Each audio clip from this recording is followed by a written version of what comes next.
Deuxième tablette de blasphème. Antigonus, serait-ce possible?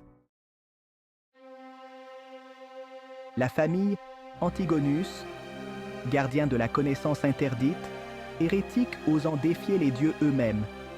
La deuxième tablette de blasphème, leur héritage le plus dangereux. Un objet d'une puissance inimaginable, capable de changer le cours de l'histoire.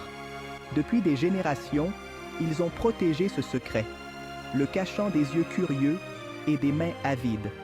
Chaque membre de la famille a juré de protéger ce trésor, même au prix de leur propre vie.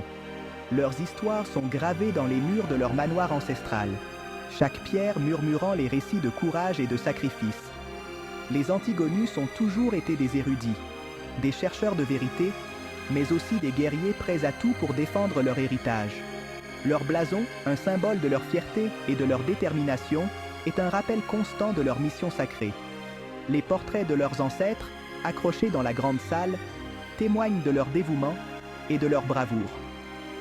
Mais avec le temps, les légendes se sont estompées et le monde a oublié la véritable puissance de la deuxième tablette de blasphème.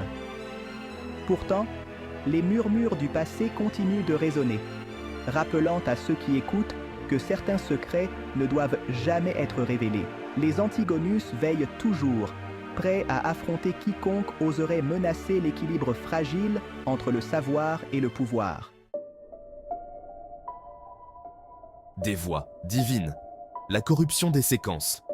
Je dois en savoir plus, pour protéger ceux qui me sont chers, pour survivre. La deuxième tablette de blasphème, c'est quoi? Et les voix divines? Pourquoi ces mystères nous intriguent-ils tant? C'est compliqué. Disons que ce sont des vestiges d'un passé oublié. Des secrets que peu connaissent et encore moins comprennent. Imaginez un monde où chaque page tournée révèle une nouvelle énigme, un nouveau mystère.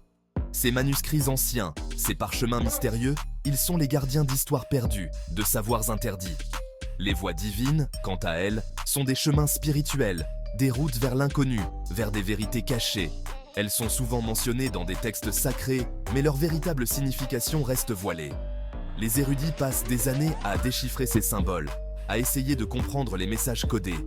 Chaque découverte est une pièce d'un puzzle immense, un puzzle qui pourrait bien changer notre compréhension du monde. Les livres anciens, avec leurs pages jaunies et leurs couvertures usées, sont des témoins silencieux de civilisations disparues. Ils murmurent des secrets à ceux qui savent écouter.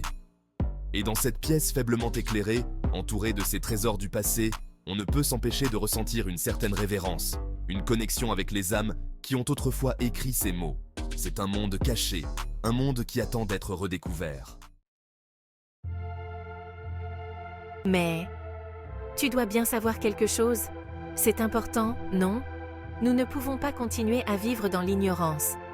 Il y a tant de mystères autour de nous, tant de questions sans réponse. Comment pouvons-nous avancer sans comprendre ce qui nous entoure? Tout ce qui brille n'est pas or, Audrey. Parfois, mieux vaut ne pas savoir.